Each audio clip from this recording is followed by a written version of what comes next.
Comme une fois, j'avais un enfant, il me montrait un tracteur, toujours tracteur, il était là, et en fait, et je le voyais tout plat, je comprenais pas pourquoi. C'est qu'en fait, son grand-père a reculé en tracteur et l'a écrasé, tu vois? Et là, j'ai eu des larmes qui coulaient, j'ai pas pu, tu sais, tu vois des choses, alors là, tu es obligé de faire attention à ce que tu dis parce que dire à une maman: «Je comprends pas pourquoi je le vois tout plat», c'est choquant. Mais là, il y a comme un petit truc, tu sais, comme une petite aiguille dans ta tête et là, tu sais qu'il faut que tu fasses attention à ce que tu emploies comme mot parce que ce que tu veux, c'est être quelque part réparante, quelque part soignante. Tu n'es pas une psy. Moi, je suis pas une psy, hein, pas une psychologue non plus, hein, je suis pas un thérapeute, hein, mais tu dois faire attention toujours. Bonjour à tous, j'espère que vous allez bien. Je vous retrouve avec plaisir cette semaine pour l'interview d'une médium qui n'a pas la langue dans sa poche, mais qui sait toujours trouver les mots justes. Dans cet entretien, Joëlle nous parle avec émotion de sa médiumnité, de son rapport au vivant et aux envolées, tout l'amour qu'elle peut transmettre, qui n'a d'égal que l'éthique et le respect avec lequel elle conçoit cette mission. Merci du fond du cœur Joëlle pour cet échange, merci à vous tous pour votre fidélité et je vous souhaite une très belle écoute.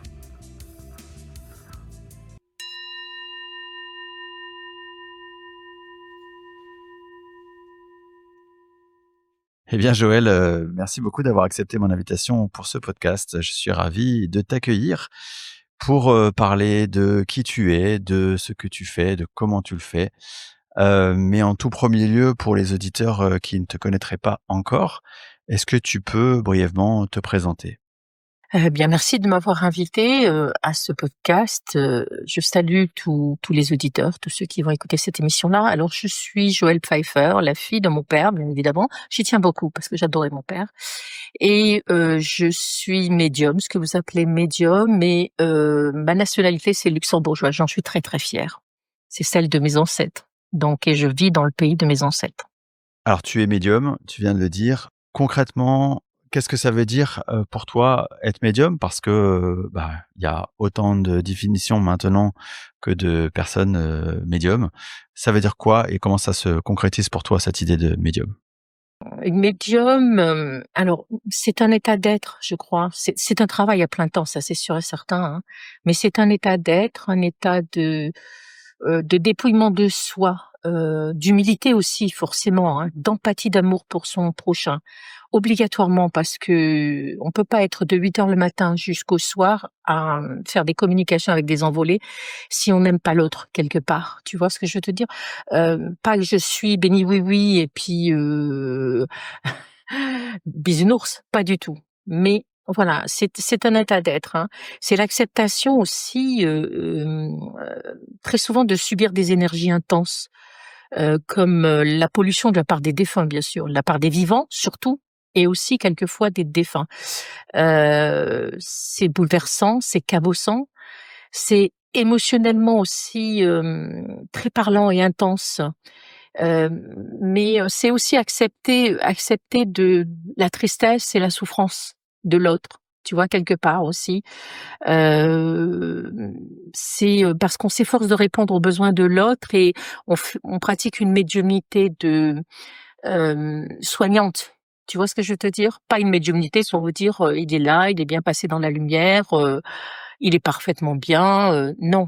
C'est un contact avec un être médium, c'est aussi avoir l'esprit que un contact avec un envolé, c'est une façon aussi d'apporter un soin à l'autre, à celui qui est endeuillé, celui qui a été,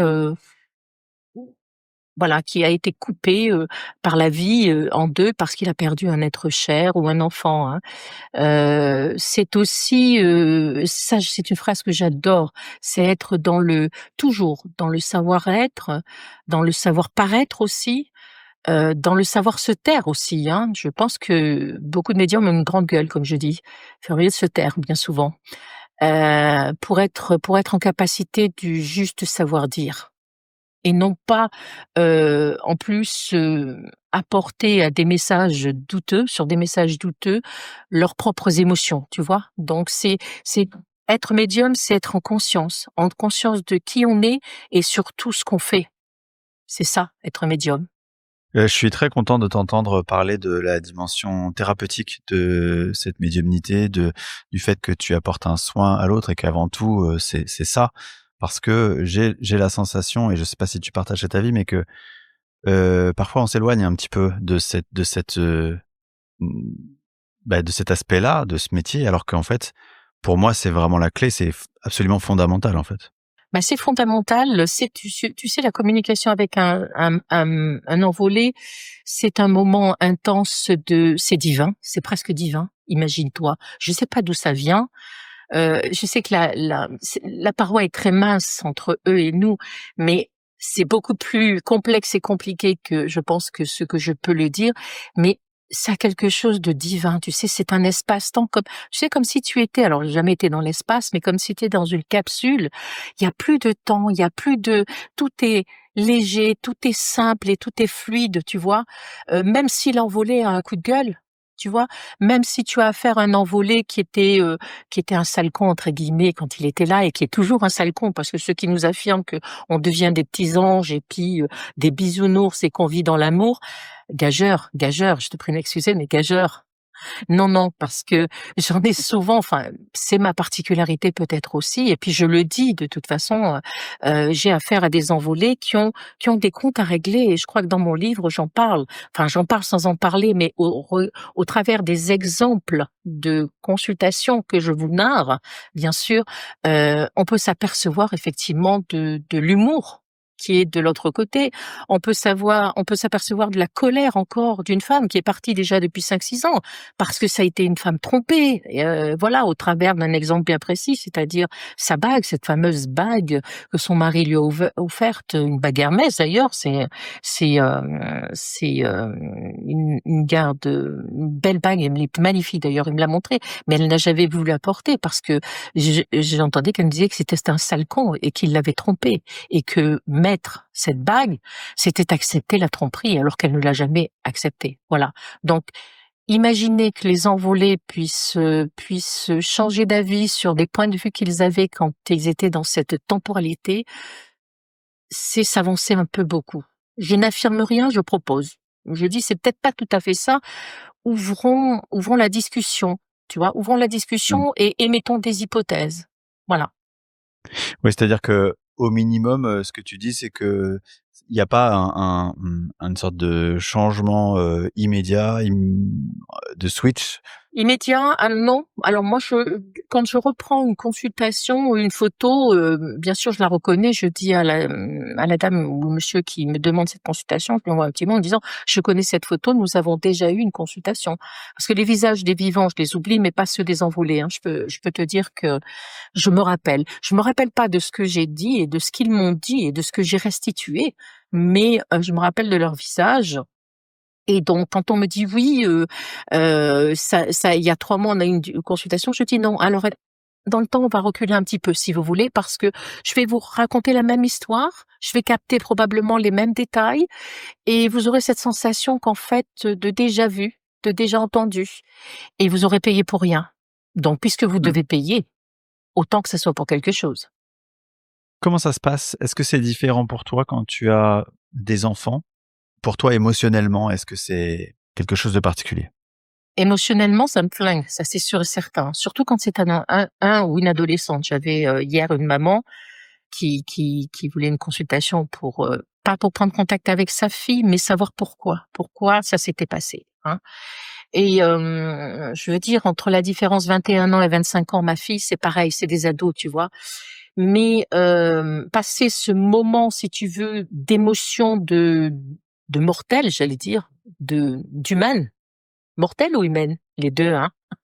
Heu passer cette émotion, si tu veux, qui me ramène à ma propre émotion. C'est pour ça que je dis il faut faire très attention à ce qu'on fait, hein, parce que, ça soulève nos propres émotions. Par exemple, une médium qui est en train de divorcer et pour qui ça se passe mal, elle peut très bien sur une, comment ça s'appelle? Sur une consultation en guidance, dire à une femme: «Mais non, quittez-le, divorcez». Tu vois ce que je veux te dire?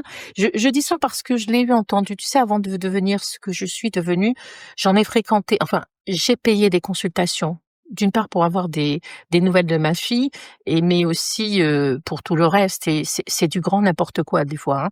Donc je reviens au sujet, c'est que effectivement c'est une émotion qui est très particulière. Quand je suis avec un bébé, oh c'est tout doux, tu vois, c'est vraiment très tout doux. Et mais même avec, tu vois, c'est avant-hier, j'ai eu un envolé qui était ado, c'était un adolescent, et avant de me quitter, parce que c'est moi qui le quitte, il me dit: «Dis-lui que j'ai le doudou, que je sais qu'elle m'a laissé mon doudou», et pourtant il avait 20 et quelques années, hein, tu vois? Et ça, c'est vraiment, c'est non seulement pour moi, ça me une fois que mon émotion mortelle est passée, que j'ai réussi à la mettre de côté, c'est du franchement, c'est du bonheur parce que c'est pas que je les vois souriants, hein, je peux te dire qu'ils sont graves dans le sens où ils sont pas tristes, hein, mais dans la pleine réalité que c'est fini pour eux, qu'ils sont dans une autre réalité. Mais ce qu'ils veulent, si tu veux, nous faire comprendre, c'est qu'en fait, ils sont là simplement, oui, ils sont là simplement, pas pour dire des choses extraordinaires, pour dire simplement des choses ordinaires, de la vie ordinaire, ce qu'ils avaient l'habitude de dire à une maman, tu vois? Mais c'est surtout de ce qui est important et ce qui me remplit de bonheur et de joie, et je te jure que les consultantes passent du rire aux pleurs avec moi parce que déjà je suis très joyeuse, hein. C'est ce qu'ils veulent, c'est rétablir ce lien, tu vois? Faire comprendre que ce lien n'est pas coupé, hein, et mettre des mots sur ce qu'ils ont vécu, de bien ou de mauvais. Et quand c'est du bien, c'est aussi cette façon qu'ils ont de vous réconforter, d'essayer de vous réconforter, de vous rassurer, et très souvent de vous réparer. Parce que quelque part, chaque fois que très souvent que j'ai une consultation, j'ai une maman qui vient me dire, bien écoutez, ça m'a fait beaucoup de bien. Cette consultation m'a fait beaucoup de bien, tu vois? Donc quelque part, j'aime à penser que, eh ben, on efface, si tu veux, toute cette période de deuil là, les 7 phases ou les 8 phases, je sais pas ce dont on raconte là. On passe directement dans la phase de l'irremplaçable. L'irremplaçable, c'est-à-dire la conscience qu'il n'est plus là. Mais qu'est-ce que je fais avec ça? Je continue à me lamenter ou je continue ma route parce que quelque part, c'est ce qu'il me demande de faire. Parce qu'il va être là, il va m'accompagner aussi, hein. Et ça, c'est génial, je trouve. C'est génial. Et ça, très souvent, les jeunes, les adolescents sont dans sont dans ce dans cette guidance-là, tu vois? Dans cet effort pour faire comprendre à une maman ou un papa qu'il faut aller plus loin, qu'il faut continuer plus loin, qu'ils sont là de toute façon, hein. Je disais qu'avant-hier, je voyais ballon, il me parlait des ballons, et elle m'a dit le jour de son enterrement, on a lancé des ballons. Les ballons sont montés dans le ciel. Tous les gens qui étaient là, tu vois? Il était là. Ils assistent à leur propre, ils sont là de toute façon, hein. Mais, ce qu'ils veulent nous dire, c'est que, dans une communication, enfin, et c'est ce que je dis moi, dans une communication avec un envolé, l'important n'est pas de convaincre par la longueur du message. C'est-à-dire que très souvent, en 20 minutes, j'ai dit ce que je voyais, ce que j'entendais. Parce que comme dit Patricia Daré, ça les flingue en énergie de, de communiquer avec nous. Donc en 20 minutes, tout est dit. Après, je prends du temps parce que je suis sur de l'humain. J'ai affaire à quelqu'un qui est en deuil. J'ai affaire à quelqu'un qui pleure au téléphone. Donc, je prends le temps, tu vois, je prends le temps. Et il s'agit pas de convaincre, c'est pas la longueur du message qui est importante, c'est toujours la justesse. Et moi, j'essaye de trouver la justesse, et j'essaye d'avoir ce détail, tu sais, ce détail, je dis ce détail qui tue parce que c'est comme ça qu'on m'appelle. Dès le début, on m'a appelé le détail qui tue. En pleine émission, j'étais dans une émission avec la chaise céleste, et je lui dis à un moment donné, mais il y a ton grand-père qui est là, qu'est-ce qu'il avait avec les pieds là? Ça chauffe, ça chauffe. Elle me dit, mais pendant la guerre, il a eu effectivement, je sais pas, un truc où il a marché sur, je sais pas ce qui s'est passé, une explosion. Il a eu tous les pieds dessous qui étaient brûlés, tu sais. Donc voilà, c'était ça. Et il dit, je vois une grande croix. Une grande croix. Je lui dis, le village où il habitait, c'était une grande croix. Elle me dit, il y avait une grande croix, mais le village s'appelait Grand Croix. Tu vois? Le détail qui tue. Je vais toujours leur demander ça. C'est pas que je vais le chercher, c'est que je leur demande parce que j'ai besoin de savoir en début de consultation ce détail qui tue et en fin de consultation, j'aime à dire quelque chose qui est sur vous. Par exemple, tiens, vous avez en ce moment, vous avez mal à une jambe. Ah ben oui, mais comment vous le savez?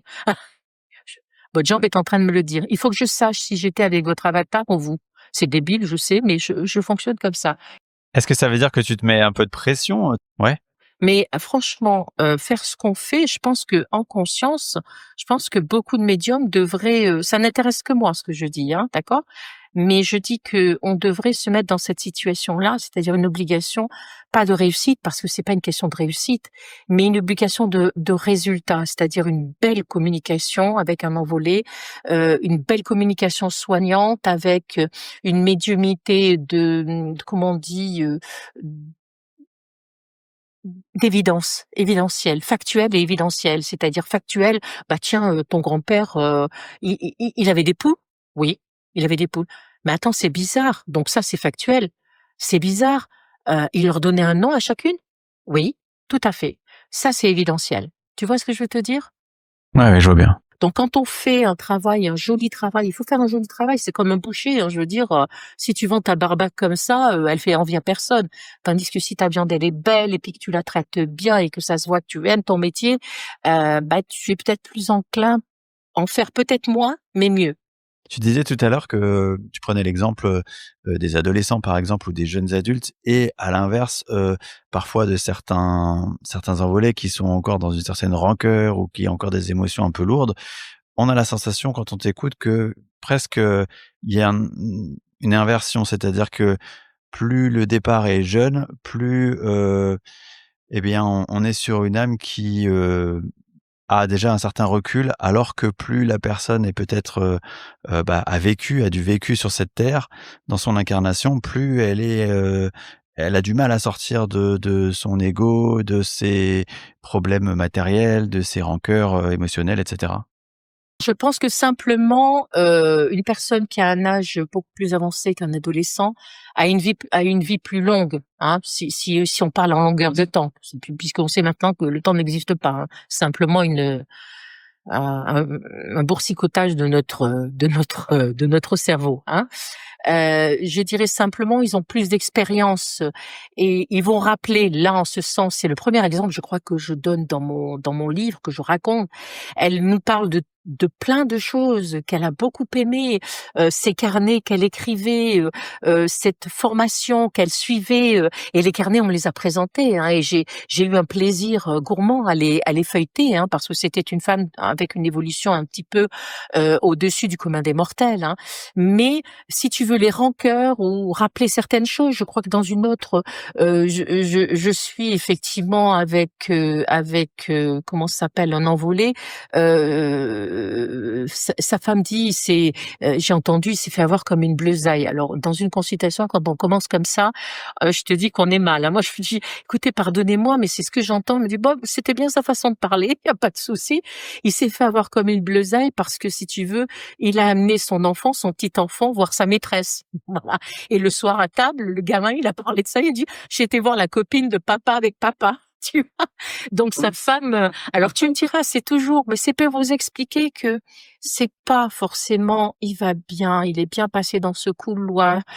Tiens, il est pas passé, alors il faut le faire passer. Alors je vous demande où c'est qu'il faut les faire passer, hein, franchement, hein. Je dirais que ils sont dans une temporalité, dans une vivance qui est tout autre, mais ils gardent, si tu veux, leurs souvenirs ou les traumatismes, ce qui, si tu veux, c'est désuet, ça n'a plus aucune importance, ils le savent. Mais heu, c'est comme une piqûre de rappel. Je te rappelle ça, hein, franchement, hein. Tout simplement. Tu m'as raté, mais moi voilà, c'est comme une pièce d'identité. Tu vois ce que je veux te dire? C'est un, comment ça s'appelle là? Tu sais, au bout des doigts là, c'est une empreinte digitale, tu vois? Qui fait que tu peux les reconnaître et tu sais que c'est ça. On parle pas simplement du détail qui tue, c'est aussi le détail qui tue, mais on parle d'une multitude de détails qui va te permettre d'avoir une médiumnité qui sera évidentielle, d'évidence, comme on dit à Arthur Findlay College, d'évidence. C'est-à-dire que tu vas donner des détails qui sont tout autres que des lieux communs. Je veux dire, moi, quand j'allais voir une médium qui me disait: «Bah, écoutez, elle va bien», alors moi, je change mon fusil d'épaule. J'ai dit: «Écoutez, je vous le dis tout de suite qu'elle va bien parce que de toute façon, à la fin de la consultation, vous allez me dire: "Bah, vous m'avez pas dit si elle est bien"». Parce que quelque part, vous m'aurez pas écouté. Parce que dans tout ce que je vous dirai, c'est aussi une façon de se dire: «Coucou, je suis là». Sauf que je suis dans une autre temporalité, un autre monde, hein, heu, pas de résurrection, mais un multimonde. Pour avoir cette sensation toujours de déjà vu, déjà entendu, déjà vécu, tu sais, des lieux où je vais, des gens que je rencontre, des choses que j'entends ou des choses que je vis tout simplement. J'aime à penser qu'on est, c'est assourdissant aussi, c'est tournoyant, hein, d'imaginer qu'on est dans ce que les scientifiques appellent le multivers, un multimonde dans lequel effectivement nous serions et puis on pourrait aussi penser que quand le Big Bang s'est fait, bah, la notre monde s'est créé, mais d'autres mondes se sont créés aussi, à notre identique, aussi. J'aimerais bien revenir, Joël, sur, ta manière de percevoir ce monde invisible, tes perceptions concrètement et savoir entre le moment où tu découvres cette médiumnité et tes premiers échanges avec cet invisible et aujourd'hui, avec, beaucoup d'années de recul, comment elles ont évolué ces perceptions? Alors, bah, c'est vrai que quand je réécoute parce qu'au au début, quand j'ai commencé, j'enregistrais effectivement ce que je disais, hein. Je mettais une bougie et puis mon téléphone face à la bougie parce que, je ne voulais pas voir la personne, je ne veux jamais voir la personne de toute façon et je veux simplement être avec l'envolé et je me dis effectivement, il y avait déjà ces détails-là, mais je sais pas, c'était pas complet selon moi, c'était pas complet et il y avait plein de petits tout, c'était important les petits tout, mais il y avait pas le grand tout. Ce que j'appelais le grand tout, c'est-à-dire, ce que vous appelez le message, le vrai message, autre que: «Je vais bien et je t'aime» et il y a beaucoup d'amour autour de voilà. C'était, je disais: «J'étais pas satisfaite», donc et petit à petit, je me suis, découverte effectivement, à la fin de certaines consultations. Je me suis dit: «Oh, mais attends, tu as vu ça? Mais tiens, tu as été capable d'aller là». Tu vois? Comme quand je dis: je le vois, je suis dans le poulailler ou je suis dans un village qui s'appelle, enfin, il y a une grande croix parce que je la vois, tu vois?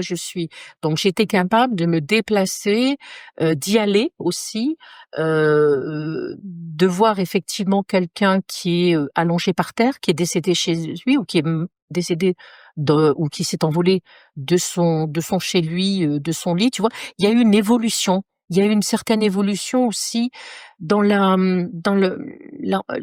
dans la parole, dans le dialecte, dans la façon de m'exprimer aussi, tu vois? Au tout début, je voulais absolument qu'on sache que j'avais vu. Donc j'insistais, tu vois? Alors que finalement, il faut dire les choses très simplement comme tu les entends. Tu les interprètes pas, tu restitues et ça se fait en silence et ça se fait, avec beaucoup de lenteur, tu vois?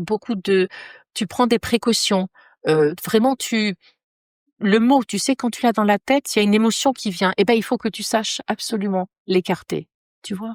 Comme si tu n'en avais pas. Tu es complètement exempt d'émotions quand tu es avec un envolé. Sauf quand je suis avec un bébé, des fois ou quelque chose qui est vraiment triste, tu vois? Une mort, d'un adolescent ou d'un enfant d'une façon, comme une fois j'avais un enfant, il me montrait un tracteur, toujours tracteur, il était là, et en fait, et je le voyais tout plat, je comprenais pas pourquoi. C'est qu'en fait, son grand-père a reculé en tracteur et l'a écrasé, tu vois? Et là, tu sais, j'ai eu des larmes qui coulaient, j'ai pas pu, tu sais, tu vois des choses, alors là, tu es obligé de faire attention à ce que tu dis parce que dire à une maman: «Je comprends pas pourquoi je le vois tout plat», c'est choquant. Mais là, il y a comme un petit truc, tu sais, comme une petite aiguille dans ta tête et là, tu sais qu'il faut que tu fasses attention à ce que tu emploies comme mot parce que ce que tu veux, c'est être quelque part réparante, quelque part soignante. Tu n'es pas une psy. Moi, je suis pas une psy, hein, pas une psychologue non plus, hein, je suis pas un thérapeute, hein, mais tu dois faire attention, toujours, très attention parce que tu as à cœur de ne pas choquer l'autre. Sauf quand tu es en guidance et que moi, j'ai affaire à quelqu'un qui tout le temps est en train de se plaindre, c'est pas ma faute, c'est pas machin. Au bout d'un moment, je dis attendez là, donnez-moi un exemple. Et puis là, je décortique et effectivement, je lui montre, voilà, que c'est ça, tu vois. Où là, je suis un petit peu plus bousculant, mais parce que c'est comme si on tirait le fil de la vie, tu sais, dans les yeux de quelqu'un qui a déjà éteint les lumières et qui ne se bat plus. Tu comprends? Bien sûr, tout à fait. Est-ce que tu peux me dire si tu sais, dans cette médiumnité, quel est le rôle de ton guide et comment, quelque part, quels sont ses leviers par rapport à ta communication avec, l'invisible? C'est rigolo parce que je vois tous les médiums qui ont un guide, il a un prénom, alors moi je suis incapable de te parler de mon guide. Tout ce que je veux et ce que je lui dis, c'est qu'il faut qu'il soit là. Si c'est une seule personne, il faut qu'il soit là. D'accord? Et s'ils sont plusieurs, c'est vrai que quand je commence le matin mes consultations, je leur dis: «Bon, OK, là, aujourd'hui, ça va être dur. Il faut absolument, surtout je te dis quand, il arrive que j'ai des consultations, c'est que des adolescentes. Franchement, je sais pas pourquoi, mais ça arrive, quelquefois. Là, je sais que ça va être dur. Quand tu te dis, parce qu'au début, si tu veux, on me donnait la photo et puis je travaillais sur la photo. J'écrivais tout ce que j'entendais et après j'avais la consultation, quelques semaines après. Donc je faisais double travail. C'est ça que je réponds à ta question tout à l'heure. Maintenant, depuis Arthur Filley College d'ailleurs, je suis arrivée à Arthur Filley College, j'ai débarqué à Rennes d'ailleurs où je t'ai rencontré et là je me suis retrouvée en salle sans photo et je venais de passer une semaine sans photo, à travailler sans photo. Donc je me suis, surprise à me rendre compte qu'en fait, je n'avais pas besoin de support, ce support-là, hein. Et donc tu te dis là, tu as quelqu'un au téléphone, tu dis: «Bonjour, vous appelez d'où? Pas trop chaud?» Tu vois, tu essayes de gagner 2-3 minutes pour te mettre en jambe, te rassurer, te mettre en jambe et puis, tu sais, comme si tu surfes, non pas sur la vague, mais sur sa voix. C'est la voix, les fréquences, comme une onde. Comme une onde, tu vois, une multitude de fréquences, une simple note de musique, votre voix, tout simplement. Ou alors tu sais, comme un tableau d'un impressionniste. Quand tu es tout devant, t'as plein de petits points. Et plus tu recules, plus effectivement, tu vois les formes, tu perçois la douceur, tu perçois plein de choses et puis tu vois des formes. Et c'est du pointillisme, hein. Et à ce moment-là, c'est information verbale, comme avec la musique, tout simplement. Tu vois? Mais ça met 3-4 minutes pour moi, clac, avant que et là, je suis dans mon monde complètement, comme si j'étais, puisque tu fais de l'hypnose, en état modifié de conscience, mais je pense pas que je sois en état modifié de conscience. Je l'appelle comme ça pour vous expliquer, mais je pense pas être tout à fait, puisque l'hypnose, je l'ai pratiquée, quand je recevais, les personnes à Nantes, quand j'étais en France, mais je pense pas être dans cet état-là, tu vois?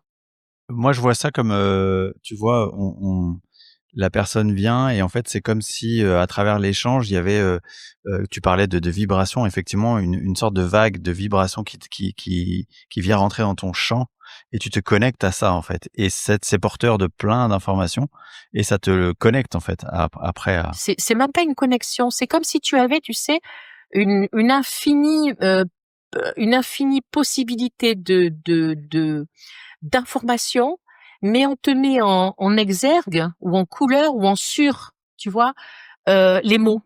Et au début, quand j'ai commencé, c'était un train avec, des wagons et un mot.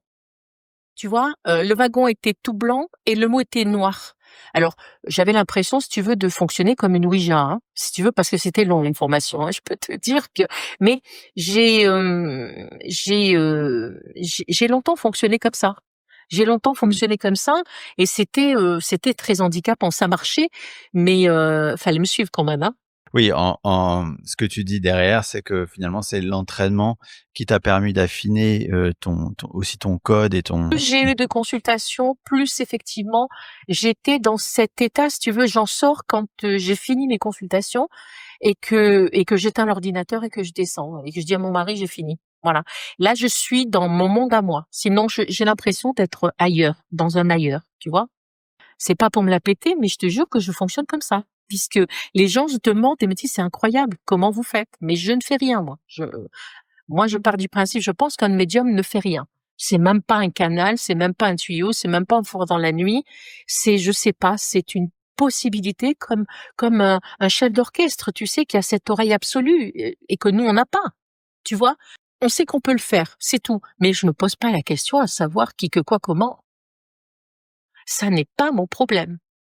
Moi, ce qu'on m'a demandé, ce qu'on m'a mis dans la tête et dans les mains, c'est une façon de mettre en synergie, si tu veux, des outils. Mais on ne me demande pas d'expliquer le pourquoi du comment. On me demande de restituer ce que j'entends et ce que je vois pour le bien de l'autre. Voilà. Donc, moi, je suis plutôt dans le côté, si tu veux, et j'imagine que je suis accompagnée par quelque chose de plus grand, de plus haut, de ce que vous appelez divin, tu vois, je sais pas. Des fois, je me dis, on est dans les Hunger Games. Parce que et au-dessus de nous, il y a, si tu veux, des gens qui poussent les difficultés, qui poussent, tiens, celle-là, on va lui donner ça, on va lui donner la claire-entendance, on va lui donner la claire-audience. Tiens, on va lui donner la possibilité de faire ça, de se retrouver dans un château et d'avoir une perception, ou d'un lieu, d'avoir une perception, si tu veux, de vie passée, ou de vie qui, j'aime pas ce mot de vie passée, d'une mémoire, si tu veux, mais d'une vie qui se déroule là, ici et maintenant, en même temps que j'y suis. Si on part du principe, effectivement, comme je t'expliquais une fois, j'arrive pas à le comprendre, mais il faut que je le comprenne quand même. Que le passé, bien évidemment, on le dit, on est déjà du passé, là, tu vois. Mais le futur est déjà écrit. Si on part de ce principe-là, ça fait tu sais, un truc complètement comme un Rubik's Cube. Tu vois ce que je veux te dire? Tout à fait. Tu disais tout à l'heure que souvent, et j'imagine que c'est bien logique, des personnes qui viennent te voir sont en quête de compréhension du pourquoi elles ont vécu telle épreuve.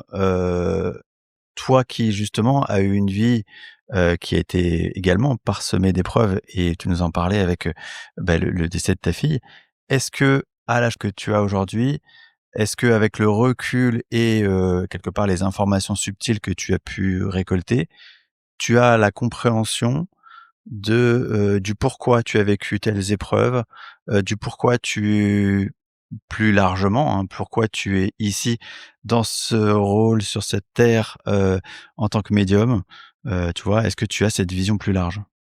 Je dirais pas oui, oui définitivement parce que j'ai encore beaucoup à apprendre sur effectivement le pourquoi du comment de ma vie et des épreuves que j'ai pas choisies, hein. Moi, je pense pas qu'on choisisse nos épreuves, hein. Sinon, je vais te dire, on passerait notre tour, hein, dans ma vie, hein. Je dirais que je dirais que j'ai eu la chance de rencontrer une femme qui s'appelle Annie Plaité, qui est psychogénéalogiste, et je l'ai rencontrée quand j'étais dans le Gers, avant que mon enfant ne décède. Et elle m'a fait entrevoir, si tu veux, une chose qui est très importante, c'est qu'en fait, je pense que notre vie s'inscrit dans un processus à la fois karmique et transgénérationnel, automatique. Donc, c'est-à-dire que les événements que vous dites du passé, les émotions ou les comportements se répètent à la fois ici et maintenant et dans ce que vous appelez le futur. Voilà. Et que c'est les conséquences de toutes ces émotions-là qui font que notre vie est telle qu'elle est. Et je me dis que en remontant, en faisant un travail en psychogénéalogie, là, j'ai pu comprendre effectivement, déjà pourquoi j'avais perdu une enfant, parce qu'il y a des phénomènes quand même de répétition parfaits, hein, sur mon arbre. Pourquoi effectivement, je n'avais pas choisi une mère qui ne m'aimerait pas. Je dis je n'avais pas choisi parce que je l'aurais pas choisi, franchement, hein. Elle le sait d'ailleurs. Mais elle commence à changer, hein. Elle commence à changer. Ce qui fait que je veux peut-être la rechoisir dans une autre temporalité, hein. Mais voilà. Tu vois, effectivement, j'ai compris. Je ne suis pas, je suis dans l'acceptation, mais pas la résilience. L'acceptation de l'irremplaçable, mais pas la résilience. C'est-à-dire qu'effectivement, si on me refourgue dans une autre temporalité la perte de ma fille, je signe plus. C'est fini. Tu vois ce que je veux te dire? J'ai cette idée-là. Alors c'est peut-être débile ce que je dis, hein. Des fois je me demande, hein, si c'est pas vertu de bêtises que je dis, mais je suis dans l'irremplaçable, la résilience, mais pas dans l'acceptation de ce qui s'est passé. J'accepte, mais je ne suis pas dans la résilience. C'est évident. Je peux pas. Tu vois? Donc, et je sais que je n'accepterai plus ce genre de contrat. Si contrat il y a. Si contrat il y a, hein, parce que moi, je veux bien que vous me racontiez de jolies histoires, hein, mais ça n'est que de jolies histoires parce que personne n'est passé de l'autre côté. J'ai eu, hier, une dame qui m'a dit: «Est-ce que vous pourriez me dire ce qu'elle fait?» Ah, j'ai dit: «Absolument pas. Si je pouvais vous le dire, ça voudrait dire que je suis de l'autre côté». C'est pour ça que je dis qu'avec certains médiums, quand je les écoute, mais on est sur la foire de l'andouillerie quand même, hein. On est sur une foire de l'andouillerie, franchement, hein. Je sais pas, tu sais, c'est du haut de mon, j'ai 67 ans, je peux dire les choses, franchement, je m'en fiche de toute façon, hein. Si ma «carrière» entre guillemets, hein, de médium s'arrête demain, ça s'arrête, qu'est-ce que tu veux que je te dise? Si tout le monde me rejette, mais franchement, il y a des fois, quand je regarde sur TikTok ou Instagram, mais c'est la foire à l'andouillerie, franchement. Et ça, je comprends pas, hein. Je comprends pas, voilà, hein. Donc je dis, il y a des choses qui se passent, je les comprends, je ne les accepte pas pour autant. Je me dis, je suis consciente du pourquoi, du comment, hein. Ça c'était probablement pour me faire comprendre certaines choses, ça m'a fait maturer, ça m'a fait peut-être mûrir, ça m'a fait probablement m'assagir. Tu sais, ça coupe les ailes, hein. Quand tu pars un enfant, ça te coupe les ailes, hein, moi je te le dis, hein. Je dirais que ça me permet effectivement de continuer, d'avancer, et je pense que ça serait plus difficile, ça aurait été plus difficile pour moi si je n'avais pas été dans cette capacité, si tu veux, de communication avec les envolés.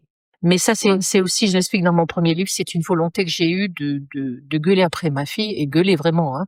De l'engueuler parce que si tu veux, quand tu te réveilles un dimanche matin et qu'elle est morte dans son lit, tu dis: «Mais t'es conne ou quoi? Tu me faire un truc pareil?» Franchement, c'est vrai, hein. C'est le premier truc, mais j'ai dit: «Elle est con comme un balai. Mais qu'est-ce qu'elle me fait là?» Entre parenthèses aussi, j'ai dit: «Je vais enfin pouvoir dormir parce que c'est une vie où on ne dort pas puisqu'elle est malade et qu'elle fait, elle est souvent transportée la nuit en urgence, voilà, aux urgences». Et tu te dis: je lui ai demandé ça, j'ai passé un contrat, oui, avec eux. Avec eux. Je sais pas qui ils sont, mais j'ai passé un contrat avec eux en leur disant: «Je veux tout. Je sais pas comment ça s'appelle, mais je veux tout. Je veux tout voir, je veux tout entendre, je savais même pas ce que c'était la clairentendance, la clairvoyance et le truc comme ça, hein. Moi, j'étais dans mon pays, si tu veux, dans mon Gers, j'avais une table et une chambre d'hôte, j'étais au Goemio, le Michelin venait chez moi. Tu vois? J'étais dans une temporalité complètement fun, tu vois? Voilà, et je me retrouve là-dedans avec quelques prémices quand même, quelques trucs, hein, un terrain, hein. Mais je leur ai dit: «C'est vos petites mesurettes, ça m'amuse. Moi, je veux le complet». Et le complet, c'était: je veux tout connaître, tout voir, dans la mesure où c'est pas extravagant parce que je peux pas à mon âge me permettre de passer pour une conne. Donc attention, et surtout, cognez-moi sur la tête si jamais je dévie et si je m'envole un peu trop, voilà. Donc c'est pour ça que je parle beaucoup de, pas d'humilité, c'est le mot pour vous faire comprendre, mais c'est pas totalement ça, tu vois? C'est te dire, et ce recul.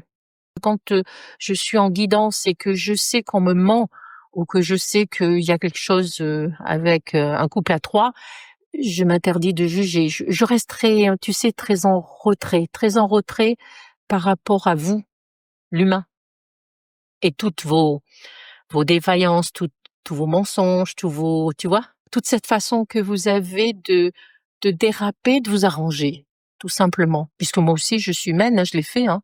J'ai pas été toujours très, je peux te dire, j'aime à penser que ce que je fais va alléger mon petit bagage, hein, quand je vais me retrouver devant Saint-Pierre, hein. Je suis en tout cas contente de t'entendre parler d'éthique et de discernement aussi des personnes quand on va voir un médium, quel que soit le médium que vous alliez voir. Effectivement, attention aux histoires qu'on peut vous raconter. C'est la médiumnité et le contact avec l'au-delà de manière générale, c'est pas un divertissement, c'est pas un spectacle, c'est quelque chose d'important. C'est quelque chose qu'on fait avec le cœur, qu'on fait pas à la légère, qu'on soit d'un côté ou de l'autre, qu'on vienne en tant que consultant te voir ou en tant que médium qu'on ait à transmettre ces messages. bien sûr, c'est une mission, mais au même titre qu'un facteur, au même titre qu'un médecin, au même titre un avocat. On est fait pour ça. Je veux dire, c'est vrai que mon mari, au début, quand je l'ai rencontré, se demandait pourquoi il était médecin. Et je lui dis parce que de toute façon, tu es médecin parce que tu devais devenir médecin et c'est ce que tu feras de mieux dans ta vie. Et si tu commences à te poser des questions, ben ne fais pas cardio, fais psy. Ah, il m'a dit non. Bon, ben voilà. Tu vois, des fois, il faut se dire que les choses sont telles qu'elles sont, mais que il faut quand même beaucoup de discernement dans cette vie-là, et notamment pour tout, hein. Tu as des mauvais médecins, tu as des mauvais avocats, tu as des mauvais, tu vois, tu as des, je dirais pas le mot qu'on dit dans le sud de la France, en fait. Mais euh, il faut beaucoup de discernement. Et il faut se dire que maintenant, le métier qu'on fait, l'exercice que nous faisons, et la mort entre guillemets, c'est beaucoup d'argent. Énormément d'argent. Il faut pas se leurrer, hein, de toute façon, hein. Il y en a qu'une qui milite autrement, c'est Patricia Daré, qui d'entrée, si tu veux, moi quand je l'ai rencontrée, quand je l'ai connue, militait pour le fait qu'on ne devait pas se faire payer. Moi, j'estime que quelqu'un qui fait ce travail-là toute la journée, et qui en plus son prime le fait bien, je ne vois pas pourquoi on le payerait pas.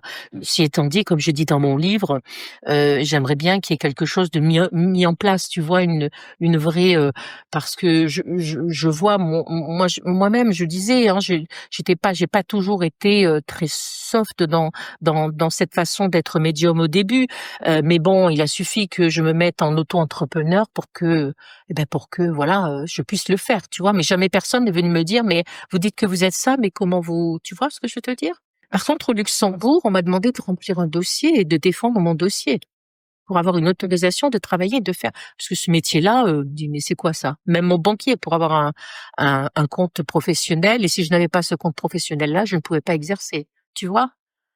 Donc il faut une éthique, il faut pas déborder, il faut pas. Et moi, je milite pour effectivement qu'il y ait une réglementation qui soit mise en place. Alors comment elle peut se faire, ça je sais pas. On va bientôt terminer cet échange. Avant de le faire, j'aimerais que tu nous dises, alors tu nous as parlé de Patricia Daré, mais est-ce qu'il y a eu sur ton chemin de médiumnité d'autres influences, des personnes importantes, des médiums ou pas d'ailleurs, hein, ou des lectures importantes pour toi et qui ont changé un peu ta conception ou ta manière de faire? Il y a eu des livres, beaucoup de livres, tout ce qui est de la mouvance d'Allan Kardec, tout ce qui est Padre Pio. Au début, tu sais, je dévorais, et je dois avouer que je lis très très peu de livres. Depuis quelques années, je ne lis pratiquement plus de livres. Je ne sais pas, c'est pas que j'ai pas envie, tu sais, moi j'ai des tas de livres, hein, j'ai un ami qui est venu il y a pas très longtemps, il est reparti avec une valise de livres, hein. Parce que, si tu veux, alors il y en a que j'ouvre, hein, je lis 10 pages, 15 pages, 20 pages, ça me nourrit pas. Ça c'est ça me nourrit pas, ça ne me parle pas, heu et c'est pas parce que je suis dans le jugement, c'est pas ça du tout.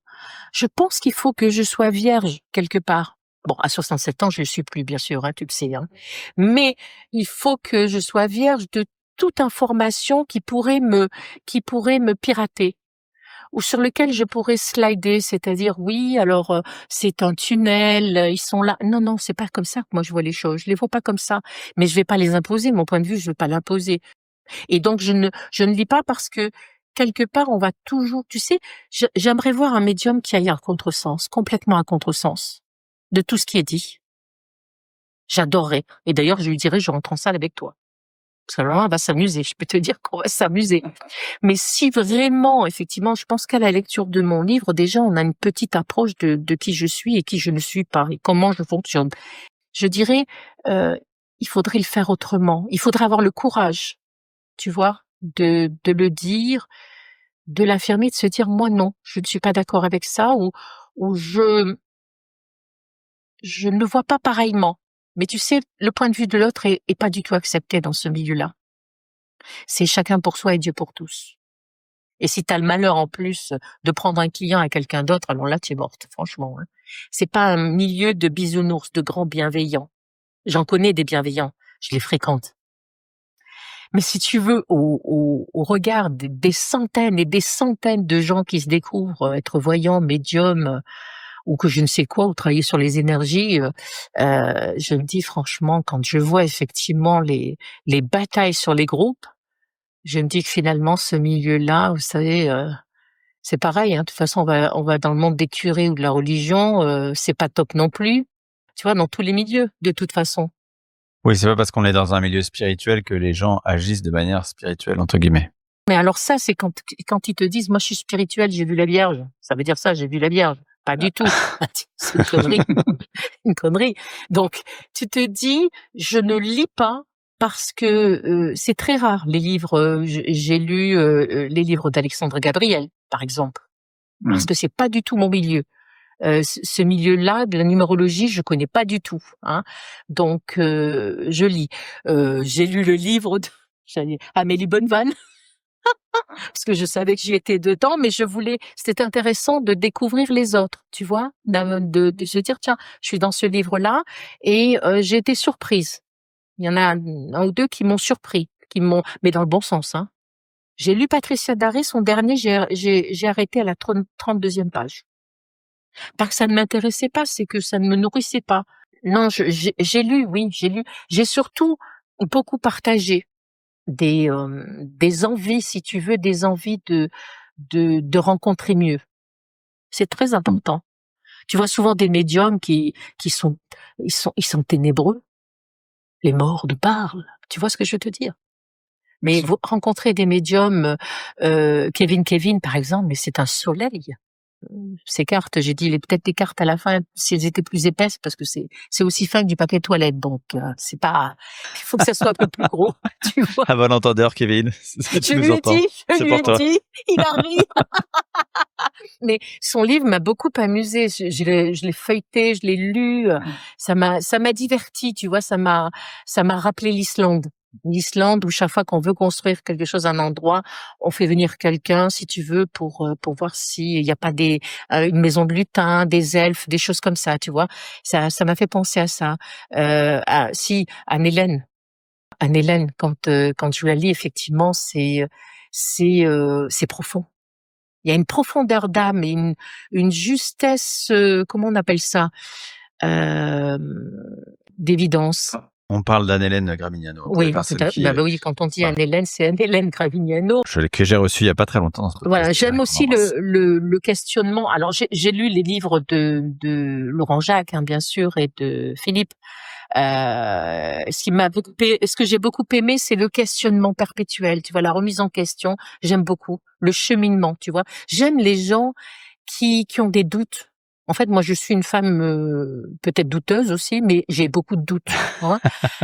J'ai beaucoup de doutes, ce qui fait que j'aime les gens qui doutent et qui reposent toujours des questions, qui se posent des questions, qui braillent pas comme tout un chacun, si tu veux. Tu vois sur Internet un médium, le même discours de l'autre côté, la même connerie aussi, hein. Je veux dire, par exemple, j'en ai entendu une fois, tout le monde s'est lancé là-dedans, tous médiums. Alors, moi, dans mon livre, je dis oui. On peut tous faire du vélo, mais on peut pas tous faire le Tour de France quand même, hein, d'accord? Comme je disais, j'ai un diplôme en cuisine, hein, j'ai fait une école hôtelière, je suis cuistot, mais c'est pas pour ça que je fais Top Chef, hein, que je suis capable de faire Top Chef. Faut pas délirer quand même, tu vois. Ou alors un médium que j'ai entendu dire que dans l'au-delà, enfin ce que vous appelez l'au-delà, on peut se marier et puis avoir d'autres enfants. Tu imagines en salle, il y avait une femme, elle s'est mise à pleurer. Elle avait perdu son mari peu de temps avant. Mais je veux dire, elle se flingue, elle sort, elle va se flinguer. Est-ce que, franchement, certains réalisent de ce qu'ils disent? C'est pour ça que, quand je dis que c'est la foire à l'andouillerie, c'est ça en fait partie, tu vois? Eh bien, en tout cas, pour tous les auditeurs qui souhaitent découvrir un petit peu plus ce personnage douteux, mystérieux de Joël Pfeiffer, je vous invite à vous procurer ses livres, les 2 livres, donc Ma vie de médium, paru il y a quelques années déjà, et La mort n'est pas la fin de la vie, qui est paru très récemment. Joël, un grand merci pour ce partage. On pourrait parler des heures, évidemment, mais il faut bien que ça s'arrête à un moment. Oui, mais c'est parce que justement, ça s'arrête que c'est extraordinaire, je trouve. Eh bien, on va rester sur cette belle conclusion. Merci et merci beaucoup, Joël, pour tes mots, pour ton partage. Merci à tous les auditeurs pour votre écoute fidèle et je vous dis à très bientôt. À bientôt.